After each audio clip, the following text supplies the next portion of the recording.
Northern Ireland Assembly Committee. Our court will declare the meeting open. Just a brief overview. Just remind you, electronic devices should be switched off, excluding your tablet devices that you're using to view your committee pack.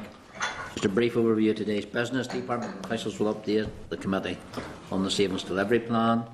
The committee will receive a briefing from departmental officials on the review of agency worker regulations, and the committee will then receive a briefing from the departmental officials on the North West Regional College Action Plan.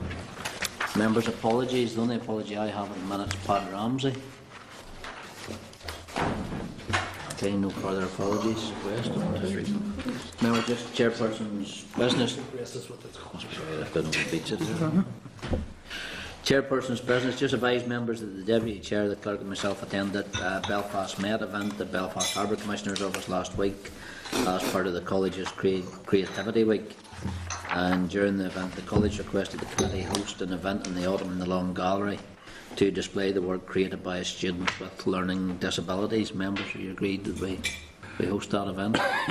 Great. Okay. Members, just advise members also that Mr Douglas, the clerk, myself attended the Belfast. It's a great thing who Mr Douglas was, Sam. Yeah? The clerk and myself attended the Belfast Metro College fashion show on Friday night, the 13th of June. So I think Sam enjoyed it. Yes, it was excellent. A huge turnout, and apart from the compers saying that my suntan lotion hadn't dried out, so that's why I wasn't modelled. So Spice how big it was, Chairman. That was good. Good night. Just advise members also that on behalf of the committee, I hosted the Falney Adult Learners Week event in the Long Gallery on Monday the 16th of June. Bronwyn attended that. And are members content that we schedule a briefing from Falney to the committee in the new year on its proposals for how to progress adult learning in Northern Ireland? Okay, thanks members. Just advise members that a summary of the clauses of the Work and Families Bill provided by the Department has been added to the bill folder on SharePoint. And also advise members that a report entitled Regional Learning Disability Day Opportunities Model has been published by the Health and Social Care Board and has also been added to the inquiry folder in SharePoint as well. Okay, members, draft minutes. Draft minutes for our last meeting are page 6 of your pack, the meeting 11th of June. Members, do you agree those are a true record of that meeting? Yeah. Sign them then as being accurate. Members, anything arising out of the minutes? If not, members, just the agreed action points at page 12, just agree those. Content?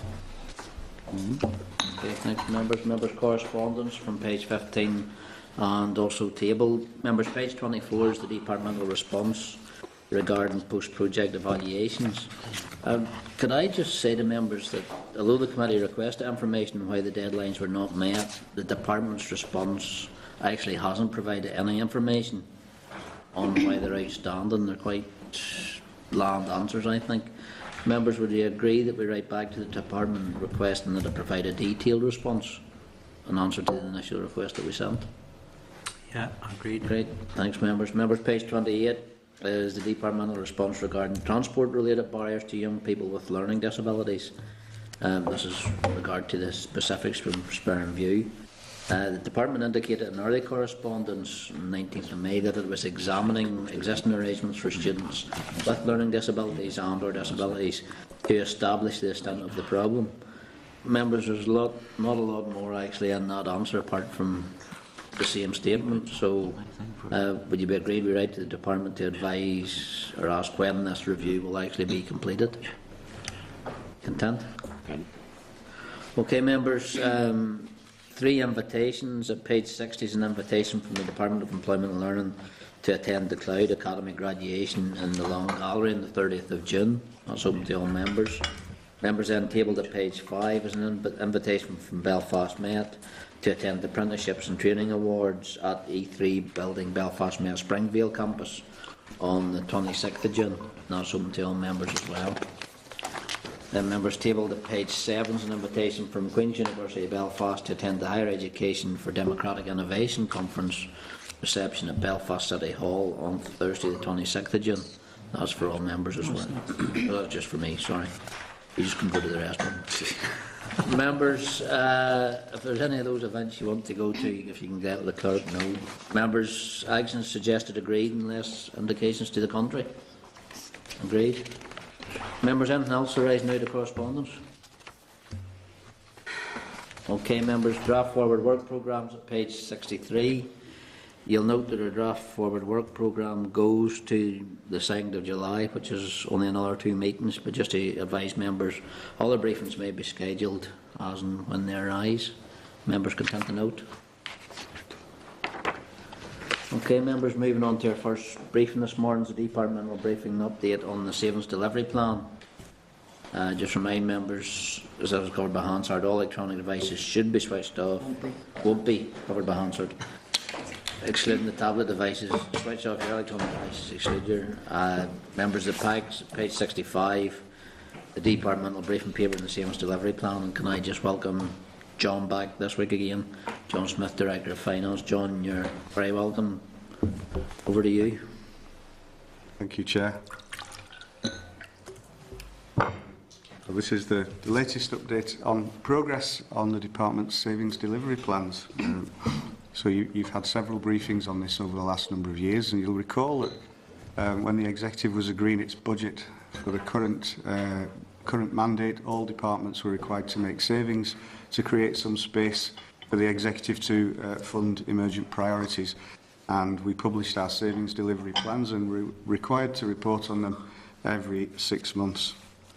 The summary position for the Department as at 31st of March 2014 was that the overall savings target of £109 million for that year was delivered in full and on time, and as a result of that, that helped us to balance the budget. I'll just give you a brief overview of what a refresher of what the main highlights of each of the plans were. After taking account of the additional income made available by the Executive for the tuition fees settlement, we have savings amounting to £109.3 million, as I said, over the period to the 31st of March 2014. Pay and price restraint will generate some £46 million annually by the end of the period. We're aiming to deliver £5 million savings annually by year 4 of the budget, which is the current year, in reducing staffing and accommodation costs. We've tried to protect the front line as much as we can, and indeed employment service has been largely protected, with the reduction in funding to that division limited to £4 million per annum. Similarly, the further education budget has been protected, again with a reduction largely limited to around £4 million per annum, which the colleges are addressing by improving efficiency and a largely neutral impact on services. The university sector has been asked to deliver 12% efficiency savings, which amount to some £27 million per annum by the end of the period. In addition to that, because they can now charge increased fees for GB students, that will raise an additional £5 million in revenue at universities. And again, that's not impacting on the quality of teaching.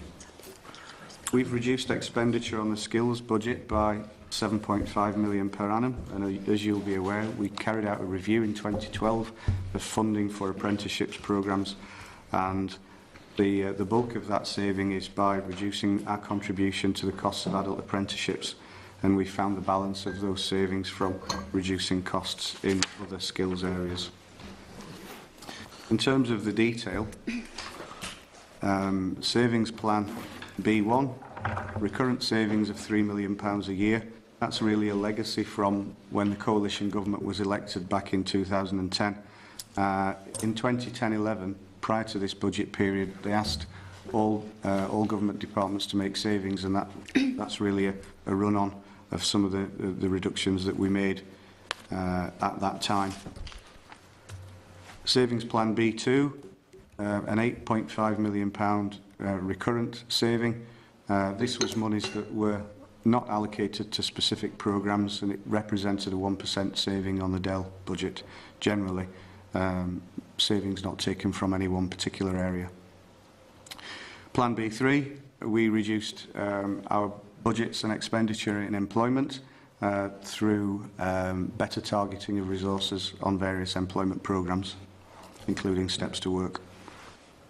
B4, reduced commitments in training. As I mentioned earlier on, that was primarily the review of adult apprenticeships, where we reduced the amount of funding available and better targeted that towards priority sectors. Savings Plan B5, pay and price restraint. Really, when we're setting financial plans, one of the first things that we always look at is the pay and price inflation and the effects that that has on eroding spending power. And we decided to make efficiencies in this area by not passing on an allowance for pay and price inflation to either the department or our providers, which meant that intrinsically we were asking them to absorb the costs of inflation, both pay and RPI, within their existing baselines. And by 14-15, that will be saving the department some £46 million a year. On to B6, higher education budget easements of £8 million a year. And this was in respect of various programmes that were coming to a natural close. And those programmes were expected to become self-sustaining when the funding ceased. Turning to B7, further education sector, efficiencies of £4 million in the amount of block grant that we give to the colleges, which represented about a 3% efficiency gain on that sector.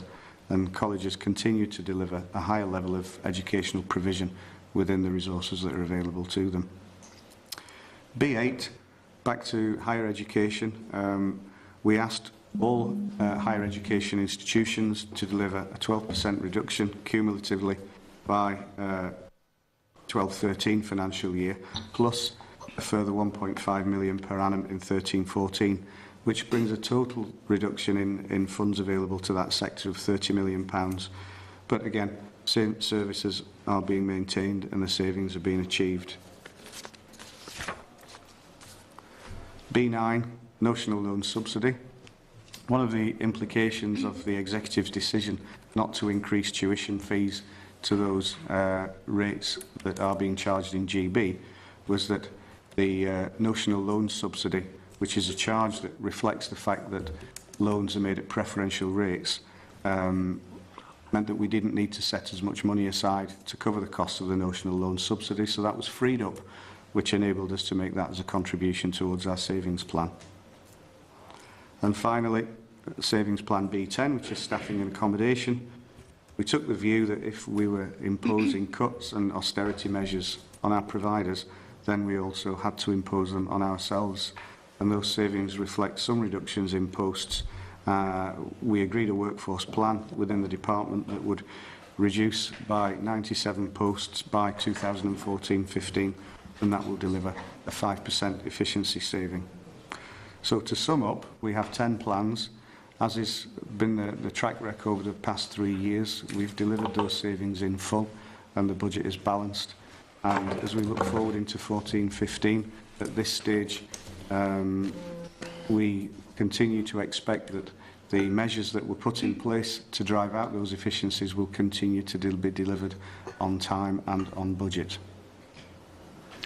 Okay, thanks, John. I suppose B7, which is the colleges, and you said colleges were able to take the 12%, but education was improving, I think was your phrase. And your key risks, you say 2 colleges in particular may not be in a position to sustain further cuts in their funding, and all 6 colleges find it difficult to deliver existing levels of services. So is there problems there? And well, that was the key risk that was identified 3 years ago when this plan was being developed. So happily, things have moved on quite a piece since then. One of those colleges is now out of its recovery plan. That's Belfast Met, and we continue to work with the Northern Regional College on its improvement plan. So it's not the position's moved on well from where we were 3 years back. so only the Northern Regional Colleges and a recovery plan that's not been able to? Sorry? Only the Northern Regional College is still in recovery? As far as I'm aware, the Northern is the only one where we continue to work with them on an action plan. Right, okay. Of the 97 posts you mentioned, in the department. What's the status of them? Are they away? Are they going? They're on track to be delivered. It's a 4-year workforce plan which requires all divisions to identify a targeted and agreed reduction in the number of posts in each year of the 4-year budget cycle. And the 97 posts is the target that will be delivered by the end of 2014-15.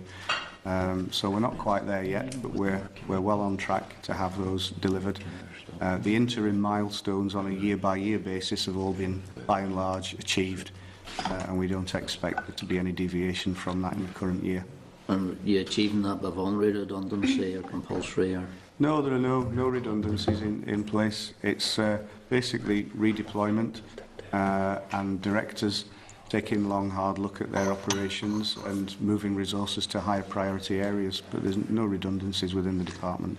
Okay, thanks. Bronwyn? Yeah, thank you for your presentation. Again, going back to B7, you state that all 6 colleges could find it very difficult to deliver existing levels of services. But when I go down to impact on Section 75 categories and impact on frontline services, there's no data there available. Why is that? Well, happy to say that we did keep the reduction to the FE sector only 4 million. Now, given that their resource availability is nearly 200, it was a reasonably small reduction. And it's true that colleges do continue to over-deliver. We have a college development plan process every year which sets their priorities and the resources. And we're not seeing major impacts as a result of those efficiencies. They continue to deliver what we ask them to do. But surely, you know, if colleges may find it difficult to deliver existing levels of services, there still should be a Section 75 analysis carried out on that. Well, that's something I would need to get back to you on, Bronwyn. Well, could I request that information is collated and forwarded on to this committee, and also impact on frontline services? Absolutely. Thank you. Good. Thanks, Bronwyn. Tom? Yeah, just one question, general question. In your opening comments, you did say that in making these savings, you were trying to protect the frontline services as much as you can. So that gave an indication that somewhere along the line, frontline services are going to be affected. Now, can you tell us today what frontline services are going to be affected? You know, you have said we're trying to protect them as much as we can. So the indication that some of these frontline services are going to take a knock somewhere.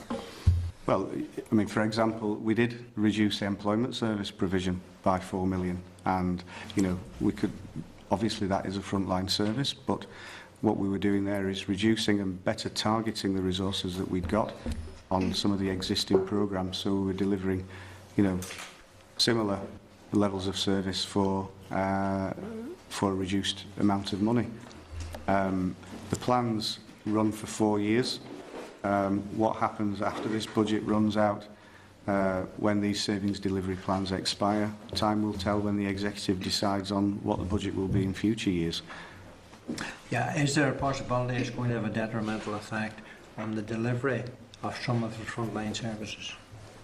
Well, at this stage, until we know what the budget is for 15-16, we can't really assess how we will deal with that. What we can say is that these plans cover the period 2011 to 2015, and they are what they are. You know, we've set the plans, we've mitigated the harsher effects of these plans on frontline services, and we'll continue to deliver these in the final year, which is this current year. Beyond that, we wait and see what the budget holds for us. Fair enough, Chair. Sally? Thank you, Chair. Just following on from Tom's point there about frontline services, the impact on frontline services on B, let me see what this is, B4, it says impact on frontline services, yes. There's no ambiguity there. So, John, could you maybe just explain this, the 50% reduction for adult apprenticeships? I know it's in non-priority sector areas, because obviously that's something that we've been speaking to the Minister about, even recently. Yeah, That's a key area, absolute key area. I'll be brief. From August 2012, we implemented a change in policy on the funding for adult apprenticeships, where we retained 50% funding only for priority sectors, and that was saving 5.1 million per annum out of the overall skills saving of 7.5. But there are a raft of other initiatives that are available to give training to adults. Alternatively, for example, Skills Solutions Service, which has trained over 6,000 people in over 300 companies. And there's various other savings that we've made to top up that plan. So we can get more detail on the exact It'd be good if you'd be able to equate that with numbers. Would you be able to come back to us with that? Can. With numbers at.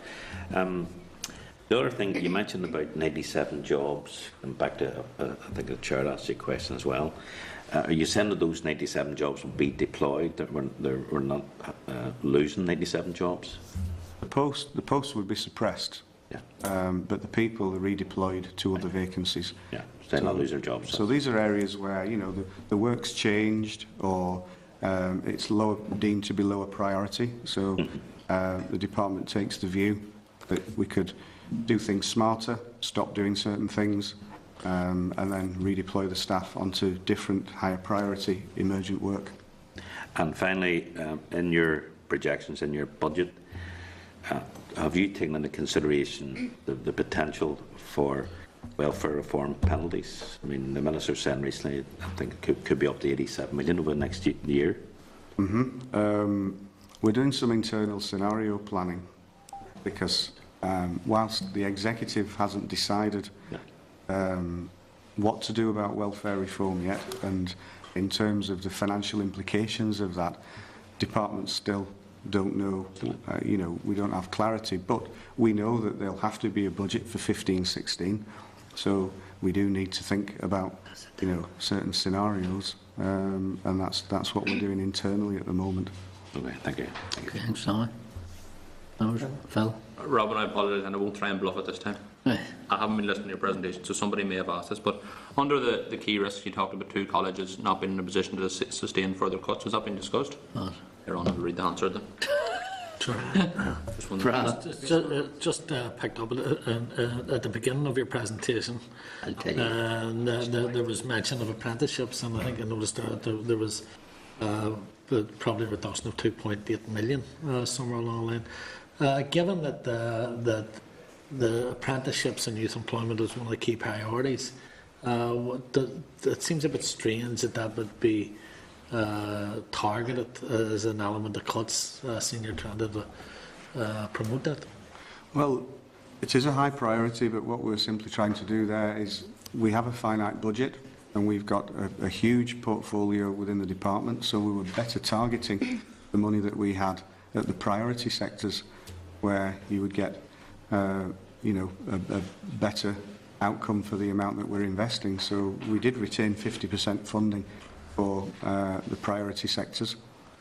And it's simply a I can't question. understand that through this committee for a considerable period of time, one of the key objectives is not only apprenticeships, but high quality apprenticeships, but also the whole question of youth employment, taking them through in the apprenticeships. Also, we've been told, as you said yourself, it's high priority. So I can't understand how something like that can't be protected to ensure its success, because probably in the overall budget, 2.8 million may not be a big lot of money, but to many groups out there, it may be a lifeline in terms of providing apprenticeships. Just can't understand it. Well, I mean, you mentioned the youth employment scheme there, where between the youth employment scheme and the Pathways to Success scheme in 14-15, we'll be investing 26 million on those programmes. So, we do spend a significant amount of money across the piece on this. Training for Success and adult apprenticeships, and the apprenticeships NI programmes themselves collectively cost upwards of £75 million a year, plus youth employment scheme and pathways to success. You know, you're straight into hundreds of millions being spent. What we were doing here is looking at those areas where, and it was all subject to a properly consulted upon evidence base back in 2012, to look at where can we better target the resources into those areas where the priority needs of the economy were, and that's what this was about, and achieving a modest efficiency. George, I had just raised that because it happened, but even the explanation beggars belief in many ways, because we've been told that apprenticeships is a very high priority. The Minister's announced a new direction. We're told that there's a review and a consultation going on youth employment, and yet there are going to be cuts there. Now, I don't know what impact that will have. All I'm asking for is an explanation on how the thing. Now, probably, and in fairness to yourself, I'm probably not going to get that today, but if it's something that we could take up. That's something we can follow through. I know when the Minister made his announcement on apprenticeships, he did refer to it at that stage for it, but we can certainly ask for more clarification, John, to come back to the committee. Okay, members? Okay, John, thank you. Thank you.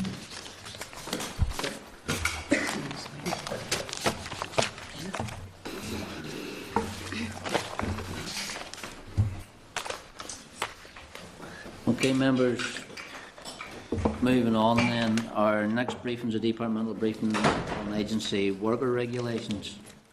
And members, this will be covered by Hansard. Page 91 of your packs is the departmental correspondence on the review, and on page 95 is the final report, review of agency workers and impact of agency workers regulations. 11. I just welcome Tom Evans, Deputy Director, Strategy European and Employment Relations Division, Mr John McKeown, Head of Employment Relations Policy and Legislation, and Mrs Deirdre Walsh, Employment Relations Policy and Legislation. You're very welcome, folks. So, thank you, Chair. Tom, for about 10 minutes at most, with that. Yeah, that's absolutely fine. That's good. Chair, thanks for giving us the opportunity to come along today. I'm just going to give a brief scene set, and John's going to do the main part of the presentation. As the committee were aware, the department did transpose the Agency Workers Directive in December of 2011, and actually the committee had us in front of them a number of times. There was a take note debate around those very issues, and as I say, in terms of the regulations, they provide day one rights to access collective facilities and information on job vacancies, and the regulations also after 12 weeks. In transposing the directive, the department availed of a 12-week derogation, and after 12 weeks of people in the same job, they have equal treatment rights in relation to pay and other working conditions.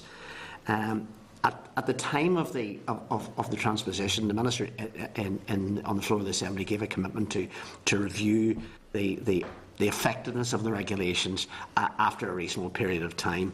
And in doing that, the Minister asked for some research to be conducted, and we commissioned that research, really to identify the impacts of the regulations, to identify the levels of awareness of the regulations amongst not just the employment agencies but the hires and actually the agency workers themselves, and to assess the extent of compliance with the regulations by the agencies and hires in providing access to the new rights for agency workers, and also to see whether the research could provide a stronger understanding of the numbers of agency workers that are operating in Northern Ireland.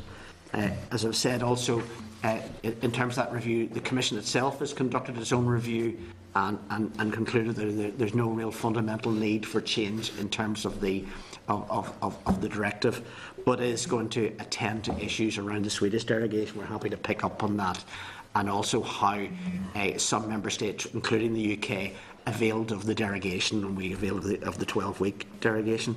So we commissioned RS McClure Waters to do the research. They reported fairly recently, and actually Deirdre and John had a presentation yesterday, and I'm going to hand over to John to give you an overview. Okay, thanks, Tom. Morning, Chair. Morning, members.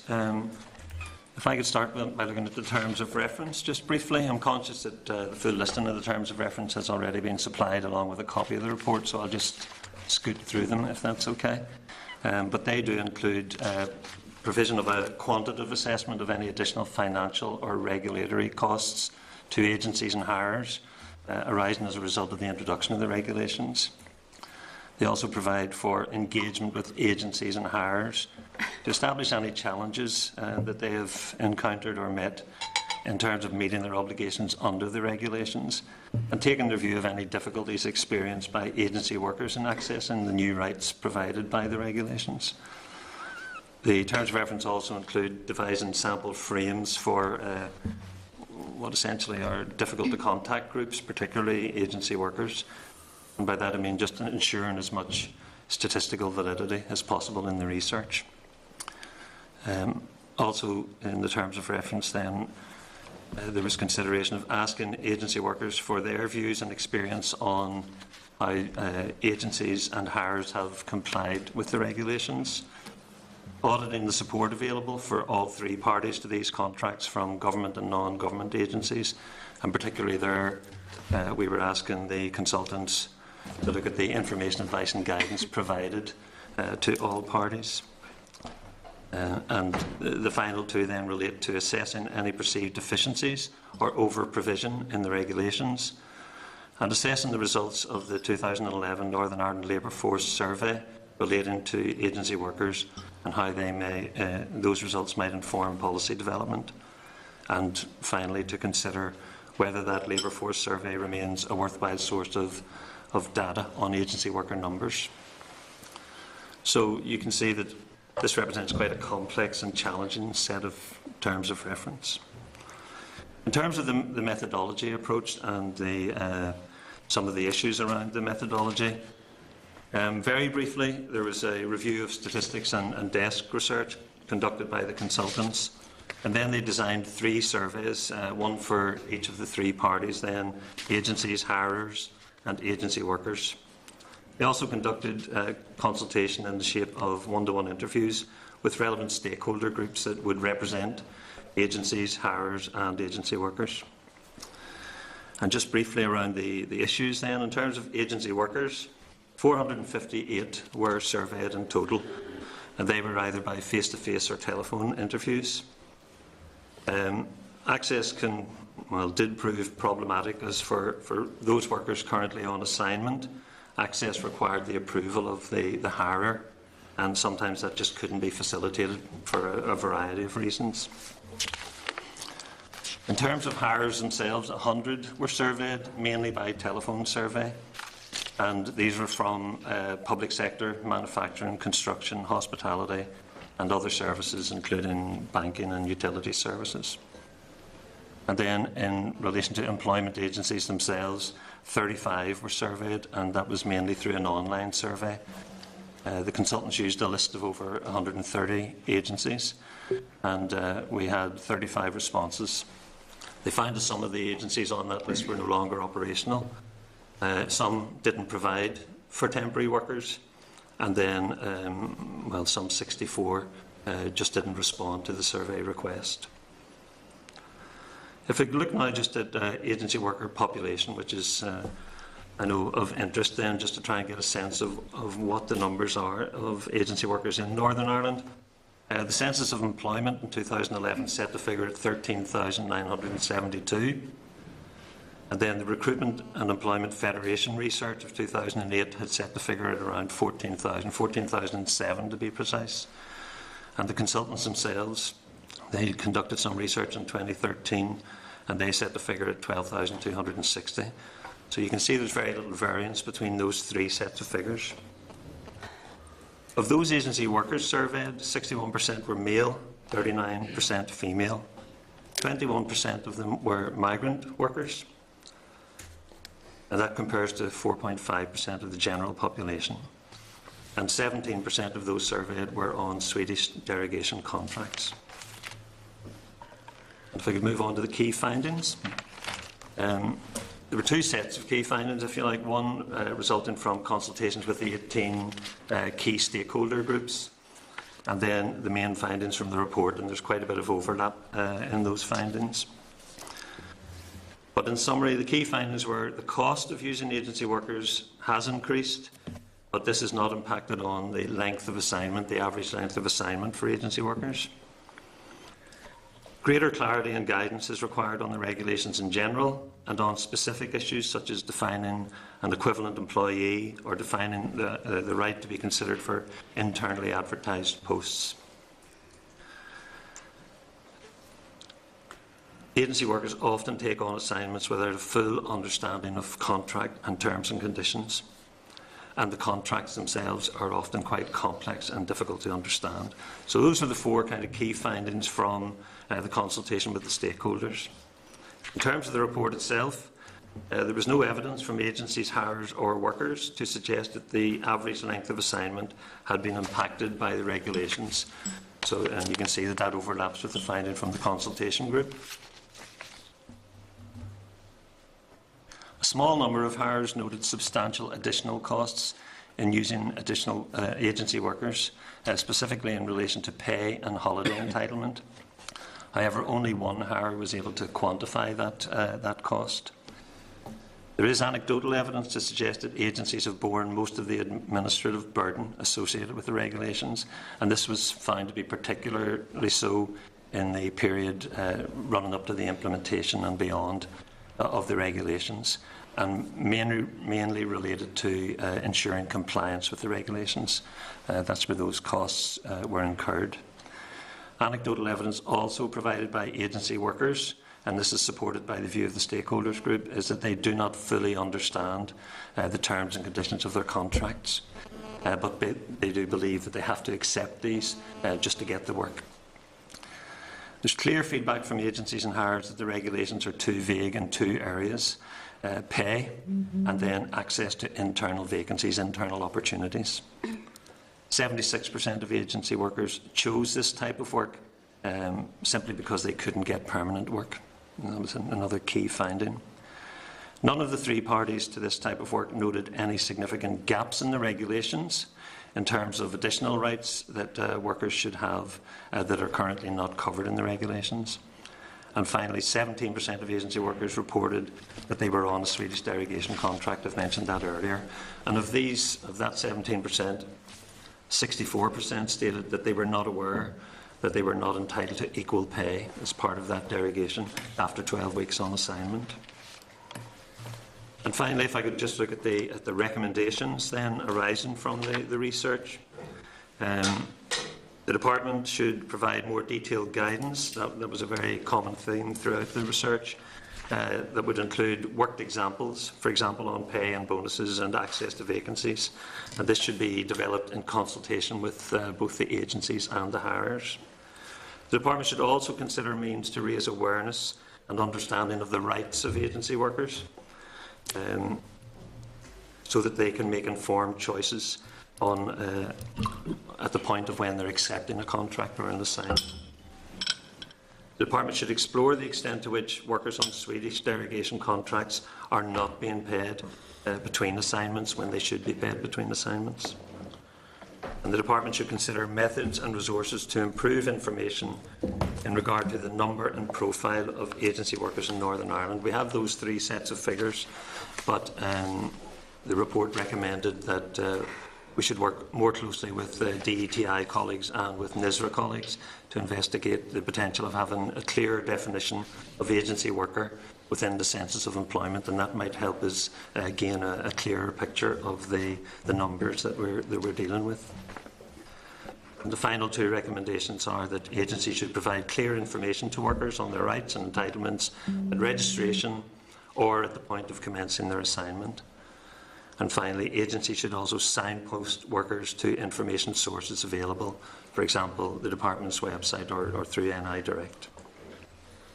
So in conclusion, Chair, the research report provides a lot of detailed information, raises a range of issues and recommendations. The recommendations are consistent with better regulation principles, focusing primarily on enhancing and simplifying existing guidance on the subject. The Minister has yet to take any policy decisions in relation to the findings and recommendations, and clearly wishes the committee to have the opportunity to consider the report in the first instance. Thank you. Yeah, I mean, as I say, John's right. We've only got the report. I have to say, in terms of, there's nothing, how would I put it, that is particularly sensitive in it. There's some, I think, sensible findings and recommendations that we need to look at and take something back to the Minister for his consideration. I suppose the main thing, the main thrust coming through is a lack of understanding of contractual law from an agency worker. And I think your recommendations that you'll point them to a website, or you'll actually leave it up to the agency who has given them a contract that is possibly confusing on purpose or overburdensome on purpose because they know that agency workers will be the more vulnerable part of the workforce that we have. I think leaving that, either go and look at a website, I think it's a bit weak. I think we need to look something stronger about educating agency workers on their employment rights. Chairman, I agree with it. I mean, it's a consistent message across some of the other areas of employment law, and I think we will not just take this. We will talk to key stakeholder groups about this. And I think, we do fund at this stage a post that gives support and advice to migrant workers. But I think you're right. I think it just signposting to a particular website is probably insufficient, and we'll be coming back in a couple of years' time with a similar set of findings. So we need to look a little bit more innovatively with stakeholders at how we can deliver Tom, that. I didn't mean specifically migrant workers. I just mean all agency workers. Yeah, but all agency workers. We did do a set of guidance at the outset, and we did that in conjunction with agencies and hirers and workers' representatives, and that fed into what we've put on NI Direct and the NI Business sites. Some of the findings of this report are that agency workers particularly get their information from the internet, and we would know from our own experience that when we Google any request for information on employment rights, that those sites are the ones that come up first, NI Direct and NI Employment. So indirectly our information has actually reached, but when asked, I guess the agency workers didn't appreciate that the information was actually coming from the department. But it's maybe the understanding, it's all right accessing information, Deirdre, so the understanding and being able to apply the information. And I think that's borne out by, out of your 7 recommendations, 3 of them actually mention the Swedish derogation. And it's, it's clearly highlighted through those recommendations that either the Swedish derogation is being abused by agencies or employers, but it's definitely not been understood by agency workers. Well, again, as I say, that's something we're going to, one, look to see whether there are levels of abuse and people are not getting their entitlements, and 2, similarly, we've been with you, Chair, on things like 0 hours contracts and people not understanding that. Maybe we need to do more by way of examples that are focused, that the people can see this is what it means for me as an agency worker to be on it. So I think, but again, I think we'd like to talk to people who are giving support and guidance to agency workers to take a view from them as well as how we might take this forward. Is the Swedish derogation a devolved manner? Is it one? The Swedish derogation. Well, the Swedish derogation was a derogation provided for within the directive, and it was one which we availed of in Northern Ireland. We did that in the same way that the GB did it. So there is an overall application of the Swedish derogation in But the if UK. we decided that the Swedish derogation wasn't applicable to could we do that in Northern Ireland? We've had this discussion before about when the UK government with the social partners, and there was a sensitivity that it was the TUC and CBI agreed that there would be a 12-week derogation, and it's difficult. We've taken legal advice to cherry pick and leave out. That's an issue. We've had taken advice on that at the time when we were transposing the directive. The other thing that Tom mentioned at the outset there was that the European Commission have done a review of the implementation of this directive, and their report was published in March 2014, and one of the commitments within their report was to review the application of the Swedish derogation where it had been, where there had been uptake in 5 member states, which included the UK. So that piece of work will be happening at Commission level, and we'll be watching very closely to see what comes out of that. Okay, it's just there is an assumption among, I suppose, mostly trade unions that the Swedish derogation is actually a way round being able to apply agency worker regulations, because if you apply the Swedish derogation, you don't have to follow a lot of the AWR. Yeah, I think the other thing is that the Swedish derogation, only 17% of agency workers claimed to be on a Swedish derogation contract in this piece of research. So that's given us a very small kind of sample, if you like, to draw conclusions from. And did the other 83 know they weren't? They presumably. You know, that's. I think that's the piece of work. You know, But the Swedish derogation only allows the rights not to apply in terms of pay, and that they, as a minimum, they have to be paid the national minimum wage. All of the other rights apply, and it's that they're paid between assignments. And obviously, the time they were introduced, the regulations, we were in the middle of the economic downturn. And as you say, 76% of people have said that they went became agency workers because obviously they needed work. It wasn't it wasn't that it was a choice. It was about actually being able to secure employment. I don't mean to leave it, but your second recommendation, actually, Tom, is to investigate reasons why 64% of agency workers who are on a Swedish derogation contract do not know that they are entitled to equal pay under such a contract. You know, so it's the reinforcement of that. Yeah. Okay, Sally. Thank you, Chair. Tom, can I just again, just follow on from the Chair, ask you about the agency workers in terms of the guidance? Obviously, it's a big problem. Are there other examples in Europe where obviously other countries are facing similar difficulties and they've actually cracked this? Because it strikes me that it's not just a matter of the information being there, but people being directed or given an opportunity for someone to explain. A good example would be some of the volunteer organisations in Northern Ireland. I'm thinking East Belfast, the Independent Advice Centre. They could probably provide that help and support for an agency worker, but that person has to be directed to there, and many of them probably wouldn't be aware of that sort of help and support. We have done quite a bit. I mean, we did quite a lot of marketing material, if you like, and all of the CABs, for example, the Citizens Advice Bureau. I mean, they have our leaflets, including the translations for migrant workers. So we did quite a bit at the outset, but probably like everything else, those types of things need to be refreshed to have them on people's sort of psyche.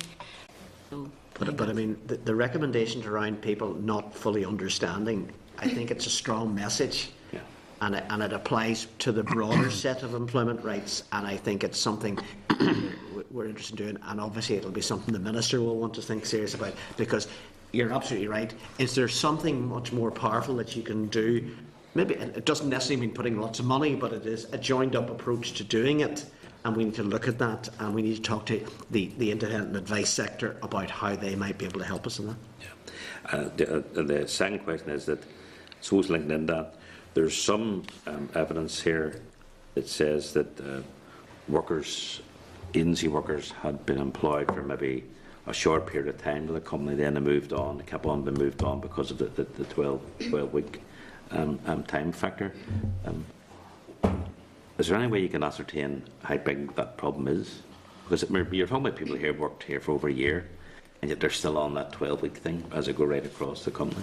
Well, that would be about, and I mean, when we were with the committee and in debate, there was, the concerns that people would avoid the issue of giving equal treatment rights, which is something that the Commission and the Minister we want to ensure it doesn't happen. And I mean, I think at this stage we need to get that intelligence hasn't come through. But there have been a number of claims raised by agency workers with the Industrial and Fair Employment Tribunal, which would be around those types of issues, which would mean that they haven't been afforded and been moved in a way that avoids them getting their equal treatment rights after 12 weeks. And so if there's any evidence we can receive on that, that's something that the Minister would be very, very keen to know about and to act quite strongly on.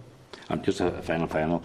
In relation to the employers themselves, I think it says here that it obviously cost employers money to implement this, but there's no suggestion that it's a major problem for them. Is that the case? Because if it's going to cost businesses money, you'd think they'd be raising those sorts of issues, and some people haven't. Said it did cost money, or they weren't able to provide the financial evidence. I think with one exception, most hirers weren't able to quantify what the cost had been. And I think that the report indicates that generally, especially for agencies, that the costs were initial. They were set-up costs. Set-up costs, yeah. But one hirer did mention quite a substantial annual amount of money for the cost of these regulations. But as we understand it, that was a very, very large employer. But just in terms of the overall costs, I mean, in using the 12-week derogation, that reduced the costs, the regulatory burden, by 17 million by using the derogation. So it's in that context that the costs are set. Okay, thank you. Thank you, Chair.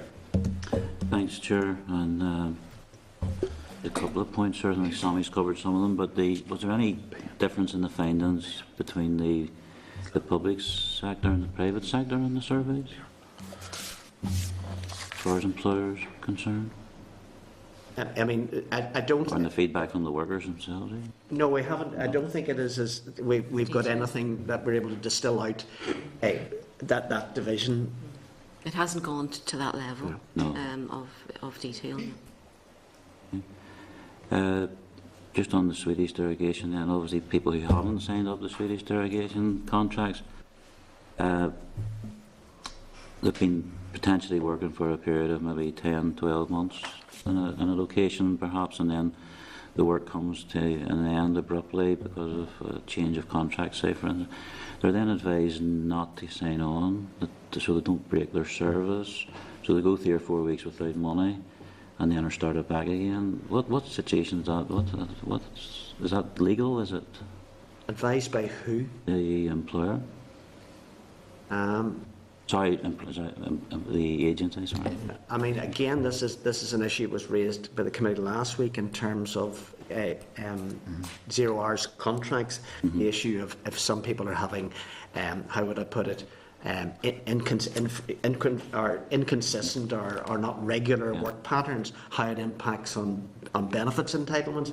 But we've had nothing to for instance, I think that in one particular case, don't sign on because you'll only be able to work for a fortnight. Fortnight turns into 6 weeks. They're staying loyal to the agency and whatnot stuff, but they're obviously in a detrimental position. And those are people who aren't on Swedish derogation contracts? We're not aware of that situation. Yes. Yeah. Okay, there's so much goes on out there with the agency that we're just not aware of it.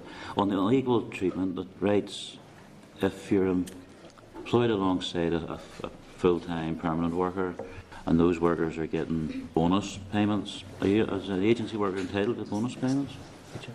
Certain bonus payments where they're directly related to the particular work.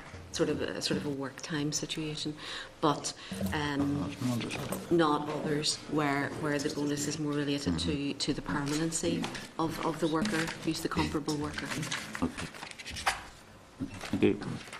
Okay, Leo Bronwyn. Okay, thank you for your presentation. Given the fact that the highest percentage of agency workers falls within the 16 to 25-year-old category, and probably that is their first point of contact with employers, I think I would agree with the Chair, it's important that we do strengthen our recommendations around that. And if you look at 16, 17-year-olds, they're not going to challenge their employers. So I think we do need to be looking, at their vulnerability in this as well. And it'll be interesting even to get a breakdown of the 16, 17-year-olds because we're dealing with minors.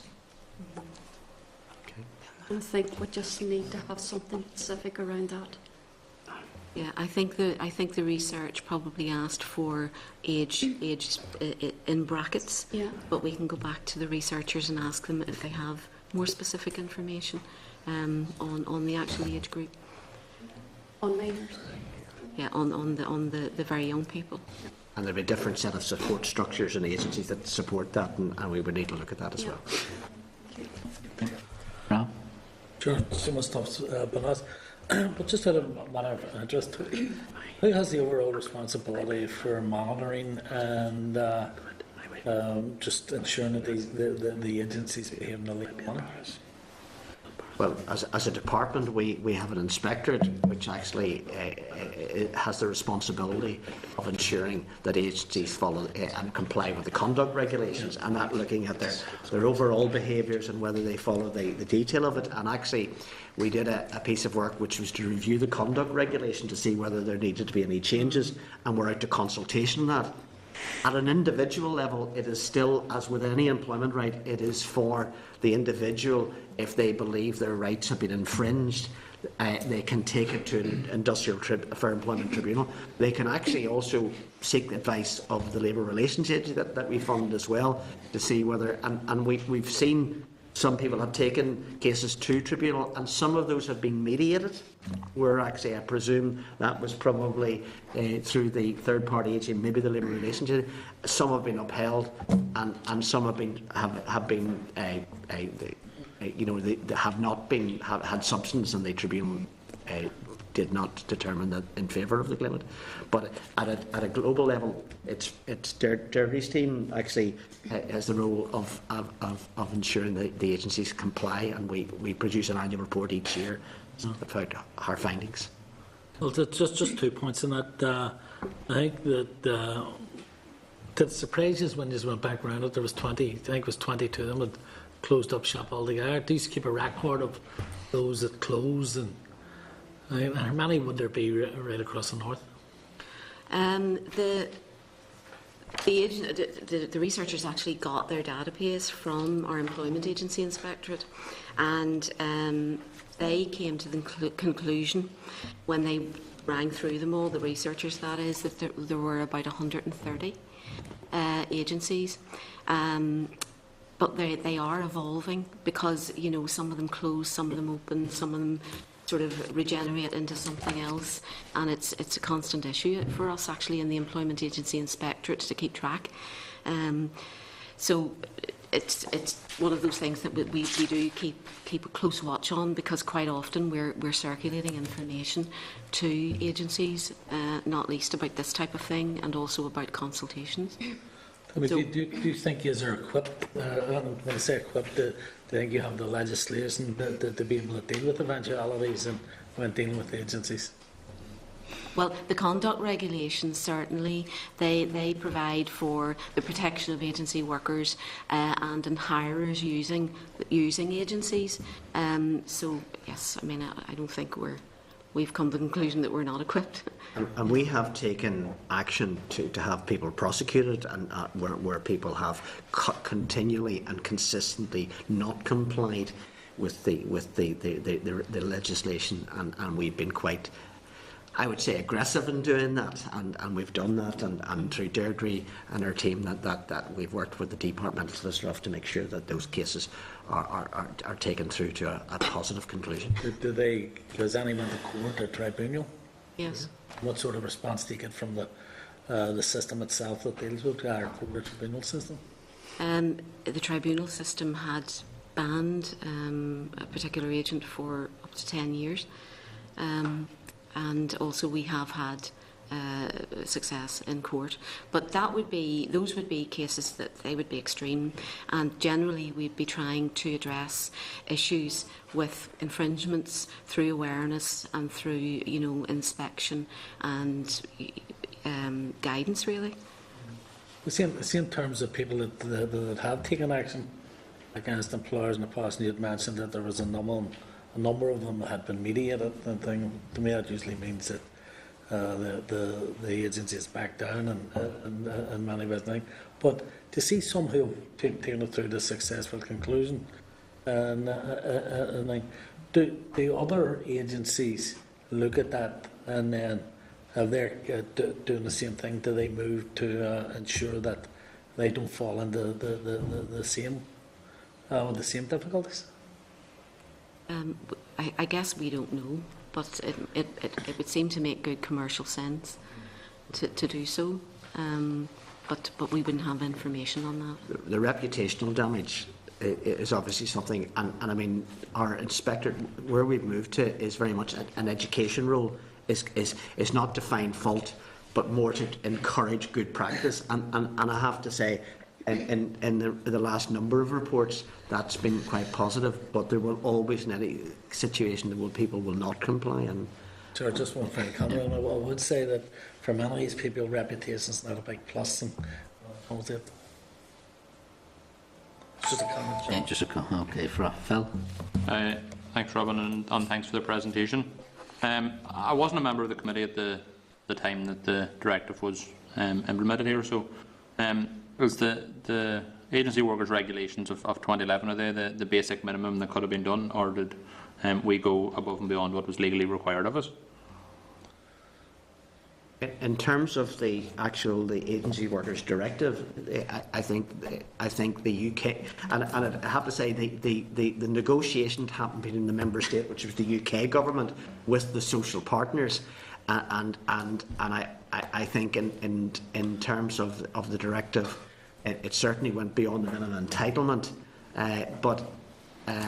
I mean, there were concerns here, and I think the committee took evidence from stakeholders, including the Northern Ireland Committee of Irish Congress Trade Unions, who didn't feel that they were involved in the consultation, but because they're not in terms of European directive issues, they're regarded as the social partner, but in terms of it, I think it did go beyond the directive. I think in terms of pregnant workers and access after 12 weeks to antenatal appointments and things like that, it did.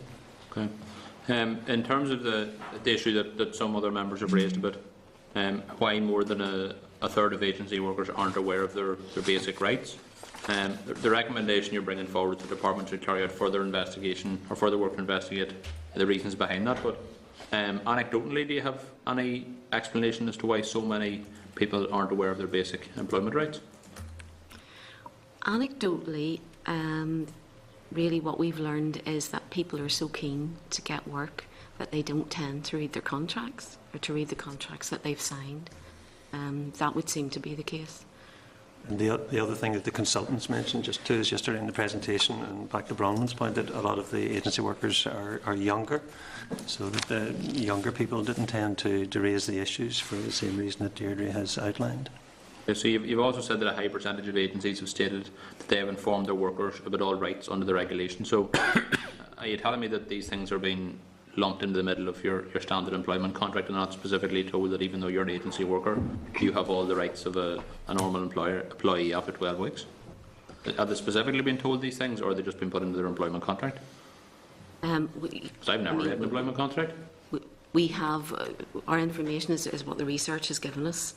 So what that conversation looks like, or what that exchange looks like at the outset when an agency worker signs or goes on assignment, we don't know. Okay, was that something that you're going to look into in more detail as to how agencies are actually telling people that they have these rights? I think we're going to have to go out. I mean, these recommendations are fresh. We're going to have to do some field work and talk to the organisations involved. I mean, the consultants talked to them as part of the research. We have an ongoing commitment and requirement to do that. So, I mean, we need to get in under some of this stuff, because I mean, the point you're making, if somebody just gets a contract, whether they're an agency worker or a full-time worker, you probably could ask many staff and many organisations, do you know exactly what you're doing? And they may not.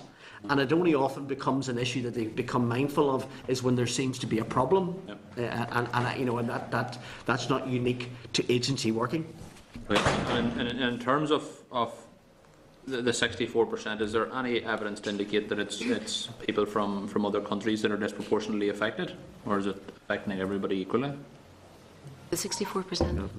The 36% that aren't aware of their rights. Is there any evidence that it's people from other countries that are disproportionately affected, or people equally affected from all backgrounds? I don't think we have that level of detail in the research, but we can ask the researchers if they've got that. Because you know that the first thing that would be drawn to your mind is that there may well be a language problem, Yeah. and it's how you solve that. Is there any indication within the research, or are you considering looking what number of agency workers actually work within the public sector and how they're being treated by their employer? Well, there are figures as regards how many people are in the public sector, but once again it's not broken down in terms of what their experiences are as distinct from people who work in other sectors. Okay. And finally, following this piece of work, is there a willingness within the department to bring forward regulations to ensure that to bring forward future and further regulations to ensure that agency workers are fully informed of their employment rights and can access them? Well, I'm not sure it will be through regulations. I think the Minister wanted to decide what's the best course of action, because another regulation may not have the effect. Legislation in itself sometimes doesn't have the addition. This is about actually a joined-up approach, bringing clarity, understanding, and I think the point you're making is about, are these people, is it explained to them and not just put out, here's your contract of employment, that it's explained to them. So we need to look to see what are the mechanisms that we can introduce to bring openness to it and understanding. And there may be a more general things that we need to do with, I think the independent advice sector has a big role to play in this. Are they maybe giving the right sort of, and that's not a critical, I'm just saying maybe we need to work with them that they can support us in this. So I don't know whether there's regulations at this stage. Yes, you could say, you could bring a regulation to require an agency and a hire to explain it. But I think the regulations are, I think what the review has said is that nobody's felt there was any gaps in the regulations. It's just people aren't understanding, and some of that may be just they don't see it as a priority at that point in time. Okay. And this is my final question. 64% of agency workers don't know that they're entitled to equal pay. Have you any idea what percentage of employers that employ agency workers are aware of the legal rights of their agency employees? 100%. They're all aware of it? That's what they say, yes. Okay. Thanks, Phil. Tom, a number of things again that's in the advice in the contracts. You've mentioned independent advice, LRA, all reactive. They inform agency workers that there's something wrong with their contract. Is there anything the department can do that they can be proactive? Chairman, I suppose it's getting a balance, of putting in place the right systems in place, the right information on the web, that you have the various agencies that are primed to give that information, and also I think reminding at the point of the contractual arrangement being negotiated is encouragement that the agency and the hire clear of it. But at this stage, we would need to look at it. I'm not sure what we can say today. We need to review this process. Is this information available in all your jobs and benefits offices? On the agency workers? Agency workers' employment rights? We have put leaflets in them, yes. They are. That's okay. And they've access to NI. They would be directing people to the Citizens channel on NI Direct as well. They would be doing that. Would they also be advising people of their employment rights in that regard as well, if they are going to agencies? They should do. They should do. Yeah, but that's not something we've. Is it something you could look at? Yes, we as can. Part of the, I know these recommendations, and the Minister was looking at the committee's feedback into them. That could be something we could be. But you're talking about a joined-up approach within the public sector, and I joined-up I approach. take the point, yeah. It's not that big a challenge, surely, Tom. Okay, members, any other? Okay, Tom, John, Deirdre, thank you very much. Thank you very much. Thank you.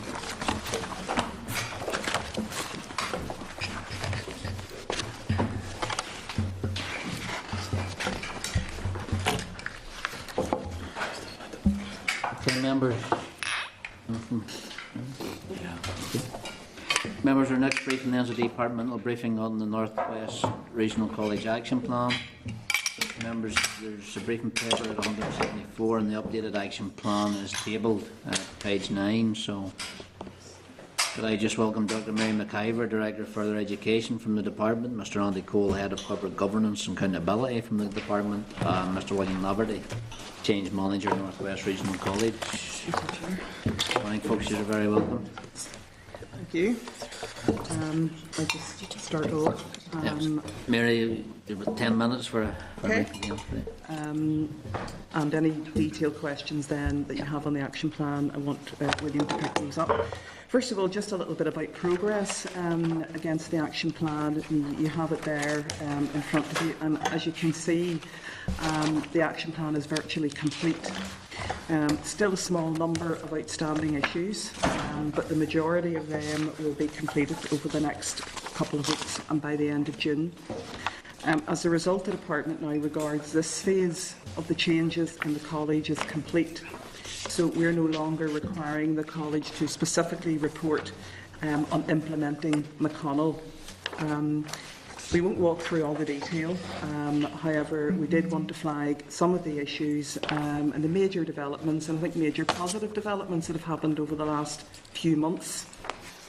Firstly, the human resources strategy, and we've been here a number of times at the committee and talked about the McConnell actions, and this was one of the big issues that the College was asked to sort. This is a human resources strategy that is inclusive of the opinions of staff in the College, and it's now out for consultation, and the governing body now will consider it at its meeting in June. So that's really good progress.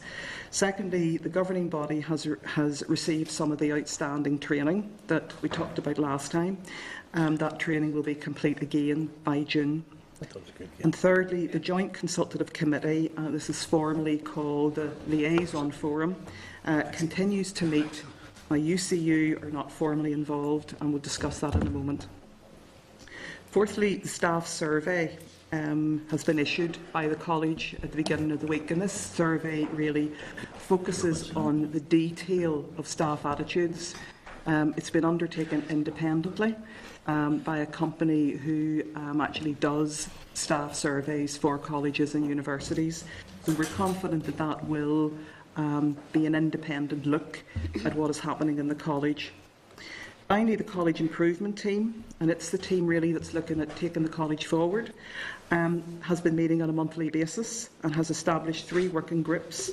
They're looking at leadership and management, performance and communication. And these groups will now build on the foundations laid by McConnell. There's been a very large number of staff who volunteered to be part of those groups, and there was no issue about getting people across campuses, across union, non-union, across all grades. So they're now represented on the College Improvement Team. A little bit about the engagement of UCU. Your members will note from the action plan that there are 2 items relating to UCU that remain outstanding. They're coloured red. They're the only 2 items that are red. UCU isn't attending the Joint Consultative Committee currently, although that committee, with its terms of reference, was formed in agreement with UCU, so the structure of it has been agreed. It's important that the work that the College has in place is taken forward, and the main way to do that now is through the College Improvement Process, which is a really important initiative for the College. Throughout this process, in McConnell, the governing body and the College has faced very tough questions, from ourselves and from the committee. And, certainly my view is that they have been really committed to change. They've gone about implementing the change recommended by McConnell wholeheartedly, and they've done so in a very open and transparent way. I think there has been an improvement, and a real improvement in the openness of communication at the College, which I can see from where I sit. The level of scrutiny which the college has been placed under, again by the media, has been very significant, and this has created its own pressures. And I think to have delivered this action plan virtually fully by this stage has been an achievement. And I actually do want to recognise that. The college does deserve credit for that. In this process, we recognise that a lot of the motivation for change did come from UCU, and that's to their credit. They had been in dispute with the college for a number of years around a particular redundancy and redeployment issue. The redundancy decision has already been reviewed. We understand that some people in the college would still disagree with that decision. However, it is a decision which the college is entitled to make. PwC had reviewed that decision, and it has been verified that it was carried out as it should have been in accordance with agreed processes. And just to remind you, there's been an industrial tribunal on that compulsory redundancy, and again the result of that industrial tribunal was that the redundancy was made in accordance with employment law. Whilst the rationale for redundancies, I do appreciate, may be still contested by some individuals in the college, there's really no further course to appeal or overturn the result of that process. And the college has got to move on. I mean, it's really got to be serving its students and its community and its employers, and I'm very keen that we allow it to do so. McConnell was the first step in that process of moving on. The college improvement process is the second step, and a further step will be taken when the results of a lessons learned exercise, which is currently being carried out by the governing body, are put in place. You'll appreciate, members of the committee, that each party is responsible for delivering its own obligations under McConnell. We've given you our assessment that the college has met its obligations under McConnell. Throughout the process, we have known that if UCU chooses not to participate fully, then the best that the college can do is to create an environment where they can participate, and the door is still opened and all channels of communication are still opened, and indeed discussions are happening with UCU, although they aren't formally part of the college improvement team. The college has created this college improvement team, and the joint consultative committee and the change manager and the chair have been involved in discussions with those associated with UCU to try to move things on. So UCU, whilst remaining formally disengaged, is in dialogue with the Chair and Vice Chair in particular. I just want Andy to say a little bit about assessment and then how the college is moving on. We briefed you in February, Chair, about the difficulties which the college had been experiencing getting UCU to engage with the process in general and the change manager in particular. At that stage, the then temporary chair had spent much of his initial period of office trying to find a way to enable UCU to engage fully with the process. Those discussions were, and they remain, delicate. Therefore, we weren't in a position at that time to be as open as we would have perhaps liked. We do, however, note the chairperson, in consultation with his vice chair and the department, has recently made a decision on a number of key issues which were presented by the local UCU branch as conditions for them engaging fully in the change process. The chairperson has asked us not to provide detail on those issues today in such a public forum, and we agree with that approach in the interests of keeping that dialogue going. But we would like to assure the committee that we're aware of the issues, we're aware of the college's response to those issues, and we're entirely happy with the approach being taken. We're satisfied that the Chair is working actively to bring everyone with him as he leads the college through its improvement process. The governing body is committed to working constructively with all stakeholders in the college. UCU and the other trade unions in the college will always be encouraged to participate, and indeed the college has created the forums and structures which will allow this to happen. The committee will note that the college has successfully managed to maintain momentum on the action plan in spite of the lack of engagement from UCU. UCU is not accountable to the department for its actions. However, from the outside, we do wish to make the comment that the approach which the local UCU branch has taken is not conducive to developing good working relationships on a day-to-day basis in the North West Regional College, or indeed in any college. As the department, what we've done over the process is look at what the college is doing and how it's dealing with the issues and problems. Over the last year, the governing body, particularly the current chair, has taken a very hands-on role in relation to these matters. This required a high level of commitment in order to create the conditions for change in the college. It's important to record formally the commitment of the college to making those changes and the leadership which the governing body has provided. They've been faced with a significant challenge over the last number of years as they have gone above and beyond the requirements of their role in terms of time commitment to deal with that challenge. It's also appropriate to record the commitment of the senior management team and the staff group in general to this change process. Over the past year, the department has challenged the college to change how it works and to change the relationships between key groups in the college. That challenge has been met. We no longer require formal monitoring of this McConnell process. However, the college still has departmental challenges to address on STEM, on apprenticeships, on youth training, on improving quality. And in order to meet these challenges, the governing body needs to be allowed to change its focus from the past year. Collectively, the department, the committee and the college needs a governing body which is focused on the strategic leadership of the college and the sector in order to meet those challenges. By the end of the summer, the college will have a new leadership team in place. The new chairperson is leading an ambitious college improvement programme that the governing body wishes to implement in the college. The new principal will also bring his own leadership style and priorities to the post. The Minister has just announced the appointment of two high-profile and very experienced business people to the governing body of the college. Brian Burns, Vice President of Seagate Technology, and Padraig Canavan, Founder and former Chief Executive, Singularity. This enormous vote of confidence in the direction the college is taking from the business community in the North West. The governing body is very much the sum of its individual skills and experience, and together with the existing governors, we have confidence that they will drive the college's improvement process forward, help the college meet its challenges and make real progress in how the college services its learners, its employers and its community. Thank you for your time.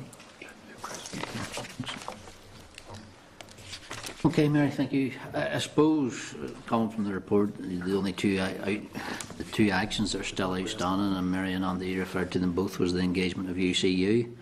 And Mary, from your comments about the door still being open for UCU and the engagement and all, Andy, I found your comments about them actually quite disparaging. And in regards to the UCU, but their input into the North West, and indeed any college, I think was your exact words. I'll reflect on them in Hansard, but I thought it was almost a disparaging comment in UCU. If they were listening and reflected on this, would seem a view from the department that they weren't being seen as a constructive part of this process, even though they were still outside the formal structures. I'll review the Hansard when I get it there. But yeah, certainly, Chair, that wasn't the intention. This certainly isn't a case of goodies or baddies, and I don't want to overplay that. What we're saying is that UCU, the channels are open and the structures are there. They're currently not engaging. We welcome them to engage. There's discussion and dialogue ongoing in the background. We very much welcome that. But we all want to see them as part of this change process. And the best way to do that is to engage formally with those structures and taking it forward. But and it certainly wasn't meant to be disparaging. Right. That was the intention to make that clear. I thought it was in contrast to what Mary was trying to portray there. The three working groups, Mary, you mentioned, who are they composed of, or what size are they? The input. I'm going to ask William to take that because you've been involved in bringing those together, William. Yep. Thank you, Chair. There are three working groups that go under the titles of leadership and management, performance and targets, and communication. Each of them has 12 members drawn from right across every aspect of the college and every campus. So it's a very broad brush. There's technical people, there are lecturers, there are senior management, there are governors, everyone right across involved in them. And at what stage are they at, William? Are they up and running? Are they? We have had, so to date, we've had one general meeting where everyone collected in one room and then broke up into the working groups. And since then, the communication has been setting small tasks to run over the summer because everything's breaking up now for the summer period. So we come back in September with a good agenda ahead of us. Okay. Tom? Thank you, Chair. Just a couple of issues on this. Since the work of McConnell has commenced, what changes do you see in the college amongst the staff? Do you see much of a change within the staff within the college? I think the fact that there were a lot of volunteers to join the college improvement team says that staff do want things to improve and do want things to move on. I've just outlined at the beginning there some of the major things that have happened. The HR department is now an HR department, not a workforce development department. Many new processes and procedures have been put in place. There is much more communication now in terms of those. The course review team, and we've had discussion before in this committee about this course review team because it was a bone of contention that was raised by McConnell. It's now being completely redone with the agreement of UCU. That process is now a different process. And a much more constructive process. I think there was a feeling that it was difficult for staff to go in and be challenged about their performance. That is now a much more constructive process. So all of that adds to an improvement in culture. And the evidence of that, I hope, will come from the staff attitude survey, and it's out for consultation at the moment. Yeah, you have that survey and all out, but are staff more at ease now where they feel that their voice can be heard, they can raise their concerns and all this type of issue? Because what we want to try and do is build staff confidence here, and the staff confidence was at an all-time low. It was taken completely away. So we have to build staff confidence again.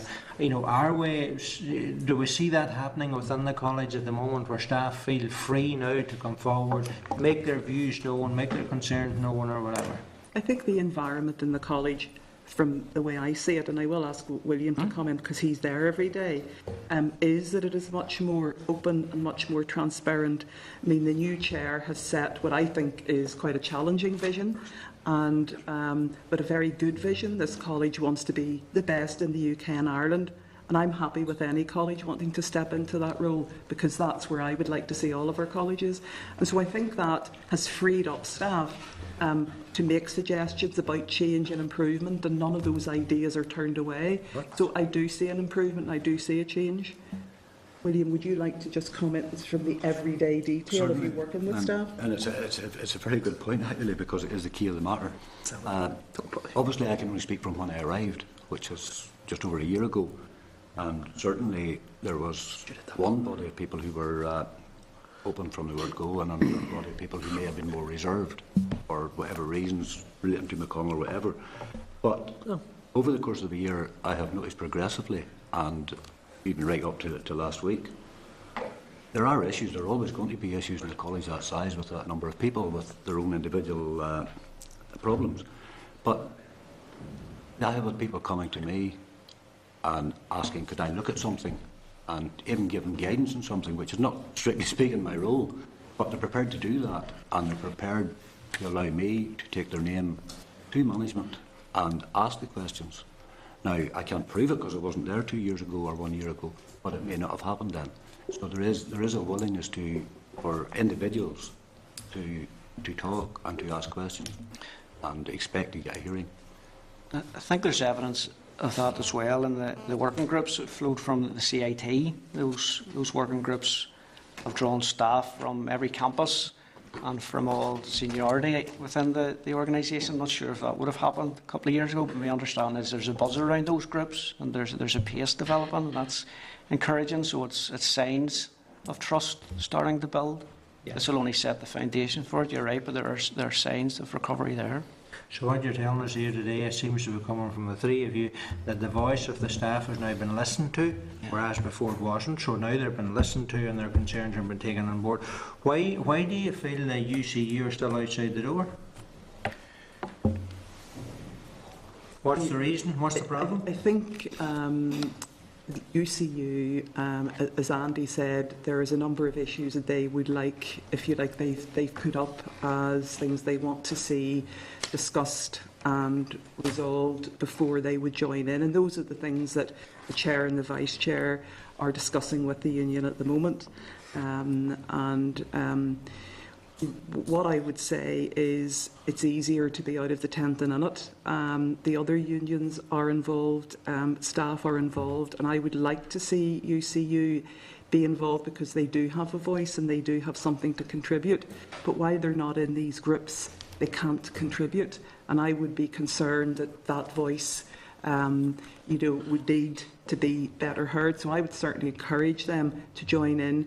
Yes, there are issues that need to be resolved, but they shouldn't be stumbling blocks to actually joining in and speaking and discussing and putting their point of view and debating. That's the only way that you really get change and the only way that you really get improvement. Genuine, difficult conversations.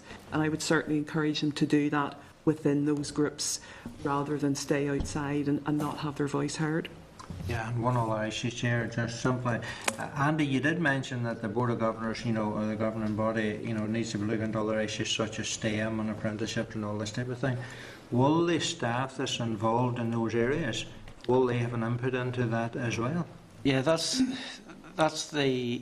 what the CIT has taken forward. So McConnell was setting the foundations for change in the college and addressing the issues of transparency and trust in the organisation. CIT will take on that wider change programme. So that will take on all of that big agenda, the big policy issues and the Minister's priorities around STEM, apprenticeships, youth training.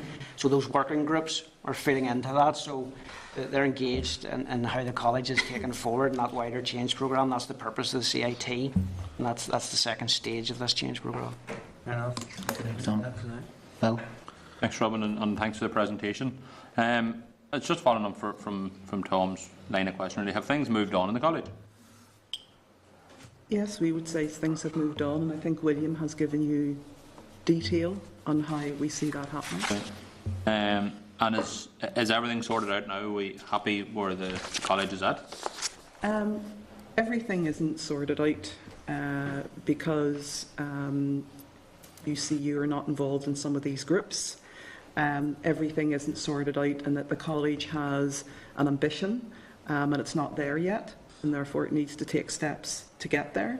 So I wouldn't ever say that everything is sorted out in any college, because all of our colleges are always on the improvement track, and therefore there is always things to be done and things to improve. Oh, you answered that one well. I'll give you that one. Is there an anti-trade union mentality within the governing body, historically or currently? I don't believe so. The amount of engagement that is going on outside of the formal structures demonstrates a commitment to engaging with all stakeholders, no matter how difficult those discussions are. And the discussions are difficult, and they're difficult for UCU as well and some of the other partners. But I think we've seen the commitment of the governing body, and particularly the chair and the vice chair, and having those discussions on the side, to bring change forward and continue with progress. And you've referenced the difficulties with discussions with UCU. Is there regular discussions with ATL and the unions representing the senior management team? William may be able to comment on the detail of that. I know those groups are involved in the formal structures, the JCC and the CIT, so they're engaging through those mechanisms, certainly, but if there's any other engagement outside of that, sure, William. Thank you, and the primary engagement, apart from where a bilateral is needed, is through those fora. But there certainly have been individual issues where an individual union had an issue pertinent to it, and yes, the meetings and engagement are taking place. But I would just like to say, don't want to overplay the negativity about UCU. UCU are engaging, they are talking to people, they are listening, and progressively they're in a better place than we were maybe a year ago. Okay. Is the culture of fear that existed, is it gone, or is it still there? How do you measure that? I have met people who have said they had grave reservations. I've met other people who have said they love working here. Right? It's a very difficult thing to quantify. What I can say is, if you measure it in terms of atmosphere, right, you do not feel that there's an atmosphere around that college of nervousness, fear. You would detect that in things like quietness, lack of willingness to speak, reservedness, and it just isn't there in everyday life that I perceive. And are individuals or groups saying that to you? Individuals certainly are, and I've had cause to take individuals' issues to senior management, and I've cause to be there when they were discussed, right? And it's been forthright sometimes, it's been open, but it's not been intimidating. Okay. Certainly from our perspective, Phil, we've seen from the department's assessment of how the governing body and how the senior management have dealt with those discussions, and it's been more open and more transparent. So there's a change. We see a change. Well, you would see it from on the ground, from the staff side, but we're certainly seeing new modes of work and understand and develop from this side as well. And those things like the engagement in the CIT and JCC and the staff survey is our first benchmark of how that's progressing. Okay. And in terms of your submission here, do all stakeholders at the college, including the trade unions, agree with your evaluation of the progress on each action? In the action plan? Yeah.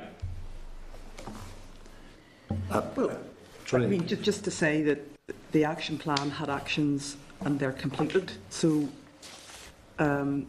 it's difficult for anyone to disagree when something's been done. The training's been done, the reviews have been done, the HR strategy has been done, the staff survey is out. So those things have been done. So the only two, as I say, that are outstanding that we've already talked about, that aren't done yet. So if some members of the trade union or the trade unions chose to disagree, how would they feed that in? Would they go through you to say that, Andy? William would be the first point of contact as the change manager, and then that would be fed through into the structures and for it to be resolved through discussion. Okay. But the action plan is updated by the change managers, not necessarily agreed with the unions or with anybody else? No, but it's visible to them, and I do supply copies on request. Okay. And they look at them. Yes, there's always some little, should an ongoing be described as complete?